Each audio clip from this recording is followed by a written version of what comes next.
तो हम लोग आज बात करने वाले हैं क्षेत्रफल का एसआई मात्रक मीटर स्क्वायर होता है, आयतन का एसआई मात्रक मीटर क्यू होता है और घनत्व का एसआई मात्रक किलोग्राम प्रति मीटर क्यू होता है। लेकिन यहाँ प्रश्न उठता है कि आखिर में यह क्यों होता है ना।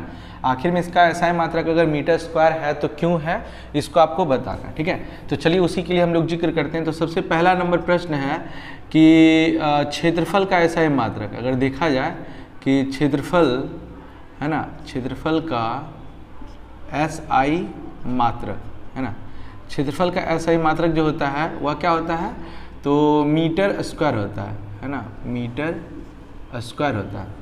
तो हम लोग पहले जानते हैं इसको मीटर स्क्वायर, या पे आप कह दिए मीटर स्क्वायर, इस तरह में कह सकते हैं। ठीक है, तो देखिए आपको पहले बता दें कि कोई भी क्षेत्रफल हो तो क्षेत्रफल का जो मात्रक होता है ना, अगर देखा जाए है ना कि क्षेत्रफल का मात्रक है ना, क्षेत्रफल का मात्रक होता है, देखिए कोई लंबाई का मात्रक से गुना होगा और चौड़ाई के मात्रक से मल्टीप्लाई होगा। इसका मतलब समझ लीजिए, देखिए यहाँ पर हम लिख सकते हैं लंबाई है ना। देखिए कभी भी क्या होगा, क्षेत्रफल को निकालेंगे तो लंबाई गुना चौड़ाई होगा है ना।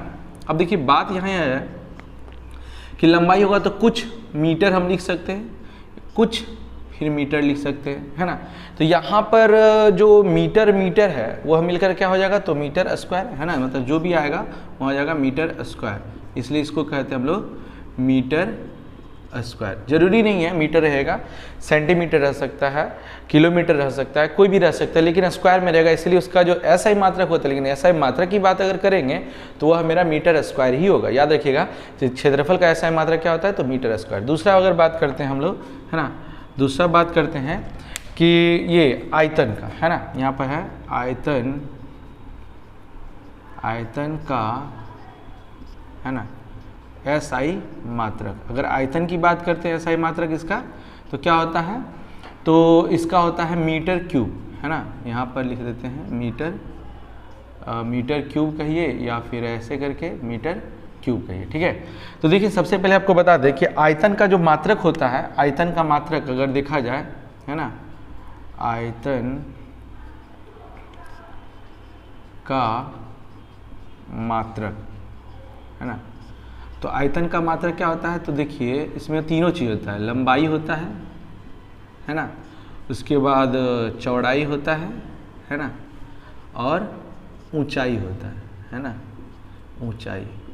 तो देखिए तो लंबाई में भी कुछ ना कुछ मीटर होगा, चौड़ाई में कहीं ना कहीं कुछ मीटर होगा और ऊंचाई में भी कहीं ना कहीं कुछ मीटर होगा। इसका मतलब है कुछ मीटर क्यूब, मतलब 3 बार आ गया तो मीटर क्यूब हो गया। तो जरूरी नहीं कि मीटर क्यूब होगा, लेकिन हाँ इसका एसआई मात्रक की बात करें आयतन का तो मीटर क्यूब ही बोलना है।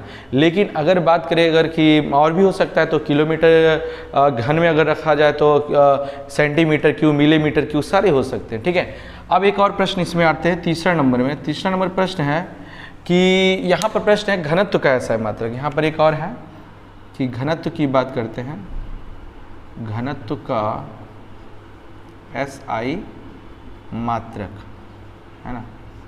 तो घनत्व का एसआई मात्रक क्या होता है, तो होता है किलोग्राम है ना, किलोग्राम प्रति मीटर क्यूब। ठीक है, तो सबसे पहले समझेंगे घनत्व का मात्रक की बात करते हैं। तो पहले घनत्व का फॉर्मूला आपको पता होना चाहिए है ना, मैंने लिंक में डिस्क्रिप्शन में दे दिया हूँ।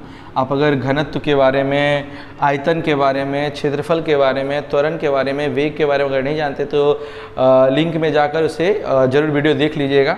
तो घनत्व का फॉर्मूला होता है क्या, तो क्षेत्रफल, ठीक है, यहाँ होता है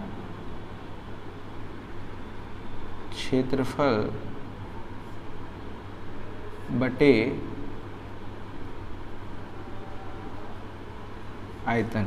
क्षेत्रफल नहीं होता, सॉरी, द्रव्यमान बटे आयतन, द्रव्यमान बटे आयतन होता है। अब देखिए हम द्रव्यमान को हम केजी में लिखते हैं और आयतन को हम लोग मीटर क्यूब में लिखते हैं, इसीलिए इसको कहते हैं केजी प्रति मीटर क्यूब है ना।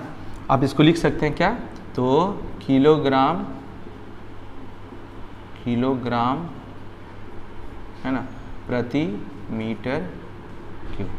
ठीक है। आप इसको इस तरह भी लिख सकते हैं, या फिर आप अगर डायरेक्टली लिखना चाहते हैं तो केजी और मीटर और -3 लगा दिया, मतलब ये इन्वर्स में ऊपर चला जाएगा, तो इस तरह भी हो सकता है। ठीक है, तो यहाँ पर तीनों का एक्सप्लेनेशन दिया गया है। आप इसका SI मात्रक को किस तरह से, अगर कोई पूछ दे, देखिए डायरेक्टली आपको याद रख लीजिएगा, क्षेत्रफल का SI मात्रक मीटर स्क्वायर होता है, आयतन का SI मात्रक मीटर क्यू होता है, और घनत्व का केजी मीटर क्यू होता है, केजी प्रति मीटर क्यू होता है। लेकिन अगर पूछ दिया कि क्यों होता है, कैसे होता है, प्रूफ करके बताइए, तो आप इस तरह एक्सप्लेनेशन करके बता सकते हैं।